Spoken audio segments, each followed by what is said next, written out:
toddobaadkan dhamaanaya waxaa laga soo xigtay ilo diblomaasiyadeed iyo warbaahinta dalka Itoobiya in ra'iisul wasaare Abiy Ahmed uu qorsheynayo in kulan fool ah uu isugu keeno madaxda dowladda federaalka ee Soomaaliya iyo madaxda Somaliland.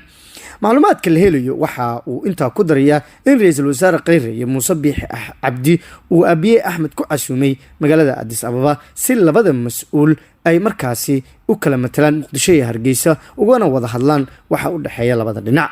Abiy Ahmed ayaa la sheegay in labada dhinac uu ku cadaadinayo in kulankooda ay soo xadiraan oo aysan dib u dhigin, waxaana arrintan aad looga hadalhayaa geyiga Soomaaliya oo dhan.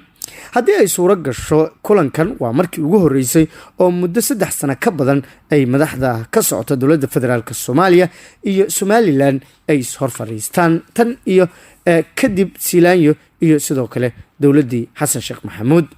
haddaba su'aashu waxa ay tahay muxuu madaxweyne Farmaajo oo wada hadalkan hogaamin jiray uu haatan uga baaqsaday? warar kala duwan ayaa waxa ay ka soo baxayaan arrintan, waxaana la sheegayaa in go'aanka oo uu markaasi soo baxay markii Khayre uu tagay magaalada Addis Ababa bishii la soo dhaafay ay waxyaabo badan ku gadaaman yihiin. inkastoo aan saxaafadda la wadaagin wax badan oo kulanka labada ra'iisul wasaare ay yeesheen waa Abiy Ahmed iyo ra'iisul wasaare Khayre, habka uu ra'iisul wasaare Khayre doonayo in lagu xalliyo arrinkaas ayaa la sheegayaa in ra'iisul wasaare Abiy Ahmed ay aad u cajabisay.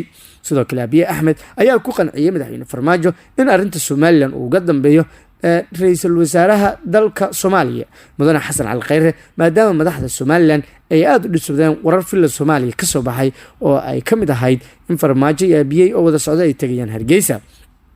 waxa kale oo meesha ku jira in Farmaajo uu beel hoosaad dhow leeyahay madaxweynihii hore ee Soomaaliya Maxamed Siyaad Barre, kaas oo shacabka Somaliland ay ku eedeeyaan in uu xasuuqay dadkooda. dadaalada Itoobiya gaar ahaan ra'iisul wasaare Abiy Ahmed ayaa wada dadaalo aan kala go' lahayn oo ku aadan gobolka gaar ahaan arrimaha Soomaaliya. Abiy Ahmed ayaa dad ku dhow ay sheegayaan in ay ka go'an tahay in uu helo xalka Soomaaliya iswadata oo aan markaasi laba dal kala ahayn. bilowgii sanadkan markuu Farmaajo tagay Itoobiya waxa uu la kulmay ra'iisul wasaare Abiy Ahmed. intii uu kulankooda socday waxa ay si kooban xafiis Abiy Ahmed ay isugu arkeen madaxweynaha Somaliland Muuse Biixi Cabdi.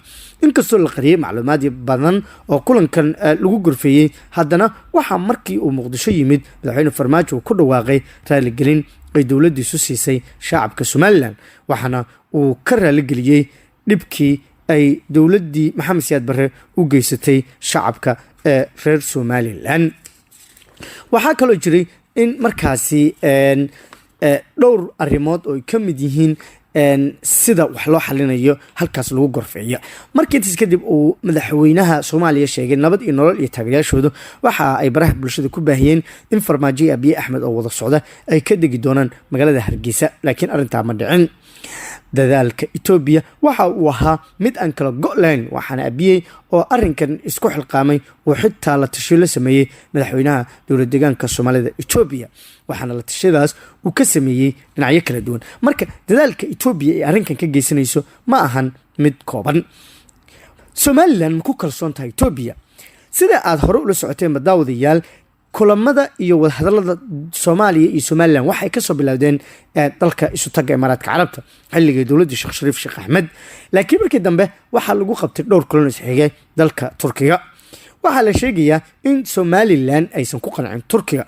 madaxda Somaliland ayaa si fagaara u sheegay in dowladda Turkiga ay la jirto dowladda federaalka Soomaaliya, sidaas darteedna aysan ka qayb gali doonin shirar dambe oo lagu qabto dhinaca iyo Istanbul ama Ankara oo lagu hadalsiinayo dhinacyada Soomaaliya iyo Somaliland.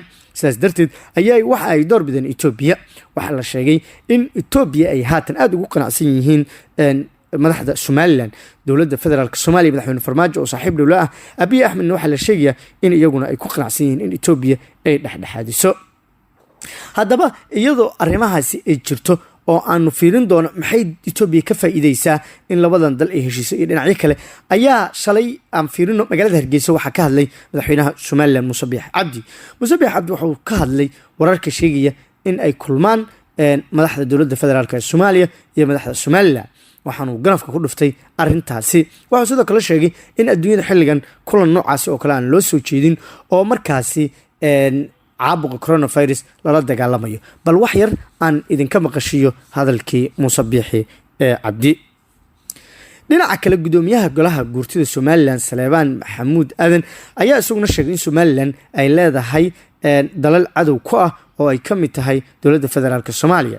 gudoomiyaha ayaa sheegay in beesha caalamku ay ku gacan saartay in ay aqoonsi buuxda siiso madax banaanida ay ku doonayaan in Somaliland dal madax banaan ay ku noqoto iyadoo la ilaalinayo hadda in la aqoonsado markaasi Soomaaliya. waxaanu leeyahay caalamku waxay noo aqoonsiin inaan Soomaaliya ka tirsannahay. gudoomiyaha Saleebaan ayaa ka dhawaajiyay in beesha caalamku ay arrimaheeda faraha kala baxdo gaar ahaan arrinta Somaliland.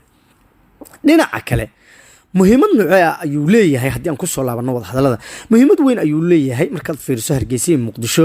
muhiimadda wadahadalladan uu leeyahay waxaa ka mid ah in la isla meel dhigo inta aan laba dowlad horta la kala noqon, in ugu yaraan la isku fahmo arrimaha farsamada sida Somaliland loola macaamilay markii ay joogto arrimaha gargaarka, arrimaha bulshada, arrimaha saadaasha iyo socdaalka duulimaadyada hawada iyo waxyaabahaas oo dhan muhiimad ayuu leeyahay. waxay tahay muhiimadda kale in ugu yaraan labadii dhinac ay wada hadlaan ama ha isfahmaan ama ay isfahmin. waxa kaloo suuragal ah in Somaliland ay miiska soo saarato qodobo waaweyn oo ay dhinaca koonfurta ay ka rabto inay fuliyaan. tusaale ahaan in maqaamka Hargeysa iyo Somaliland la cadeeyo, ama in dadka reer waqooyiga ay miisaankooda ay ku yeelanayaan dowladda federaalka la cadeeyo, sida caasimad inay yeeshaan ama inay yeeshaan maaragtay dowladnimada madaxweynaha ama ra'iisul kuraasta muhiimka adiga in la isla fahmo waxa ay dowladda Soomaaliya haddii ay soo laabtaan ay ku yeelanayaan. waa arrimaha ugu muhiimsan oo wadahadalkan ka soo bixi kara. waxaa sidoo kale wadahadalladan ay miradhal u yeelan doonaan in ugu yaraan xasilooni la dareemo oo cadownimada iyo waxa xamaasadda ku dheehanta ay haatan jira hoos loo dhigo. haddaba dowladda federaalka Soomaaliya ma waxay doonaysaa is aragti oo kaliya oo waxyaabaha dadku ay sheegaan igu sawir iyo waxaas miyay doonaysaa mise si kale? ila ku dhow dowladda federaalka Soomaaliya waxay noo xaqiijin in dowladda aysan rabin sidii dowladdii hore oo kale in wadahadalka Soomaaliya iyo Somaliland ay u gasho, oo ay rabto in si dhab ah loo galo wadahadalka isla markaana go'aamo rasmi la soo saaro. madaxweyne Farmaajo iyo ra'iisul wasaare Khayre waxa la sheegayaa inay ka go'an tahay in labada dhinac wadahadalkooda u noqdo mid dhab ah oo ay ka soo baxaan natiijooyin wax ku ool ah. haddaba Ethiopia maxay ka faa'iideysaa labada dhinac inay wada hadlaan oo ay heshiiyaan? Ethiopia galaangal dhaqaale ayay ku leedahay Soomaaliya, waxaana ay rabtaa dhowr arrimood oo waaweyn oo dhaqaalaheeda caawin kara inay ka soo baxaan. tusaale ahaan Ethiopia waxaa loo ballan qaaday dekedaha ay Soomaaliya qaarkood inay qaadato ama laga kireeyo oo ay iyadoo dhisto oo maal gashato kadibna ay shidaalkeeda iyo waxyaabaheeda kale ay ka dhoofsato waxna ay uga soo degaan. waa arrimo dhaqaale. Ethiopia wax ugu weyn naga leedahay oo Soomaaliya ka rabto wada hadalkan ay ka leedahay waxay tahay arrimo dhaqaale. wuxuu yahay qodobka labaad in ciidamadeeda badda ay fariisin ka samaystaan badda Soomaaliya marka labada dhinac ay isfahmaan iyaduna ay si gaar ula macaamisho dowladda dhexe ee Soomaaliya.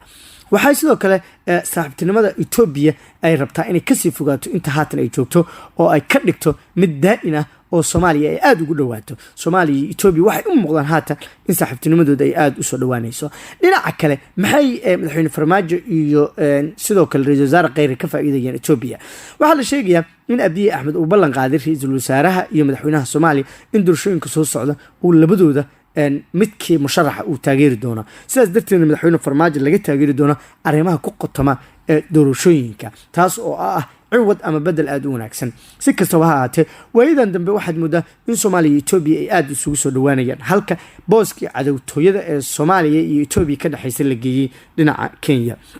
wax kasta ay ahaato wadahadallada Soomaaliya iyo Somaliland waxa ay muhiim u tahay dadka Soomaaliyeed, waxaana dad badani ay rajeynayaan in wadahadalladaas ay noqdaan kuwo miro dhal ah oo ay ka soo baxdo natiijo ah in walaalaha Soomaaliyeed ay ahaadaan kuwo mid ah oo danahooda ka wada shaqeeya. toddobaadkan dhammaanaya waxaa laga soo xigtay ilo diblomaasiyadeed iyo warbaahinta dalka Ethiopia in ra'iisul wasaare Abiy Ahmed uu qorsheynayo in kulan fool ah uu isugu keeno madaxda dowladda federaalka ee Soomaaliya iyo madaxda Somaliland. macluumaadka la helayo waxa uu intaa ku darayaa in ra'iisul wasaare Khayre iyo Muuse Biixi Cabdi uu Abiy Ahmed ku casuumay magaalada Addis Ababa si labada mas'uul ay markaasi u kala matalaan Muqdisho iyo Hargeysa ugana wada hadlaan waxa u dhaxeeya labada dhinac. abiy axmed ayaa la sheegay in labada dhinac uu ku cadaadinayo in kulankooda ay soo xadiraan oo aysan dib u dhigin, waxaana arrintan aada looga hadalhayaa geyiga soomaaliya oo dhan. haddii ay suuro gasho kulankan waa markii ugu horeysay oo muddo 3 sano ka badan ay madaxda ka socota dowladda federaalk soomaaliya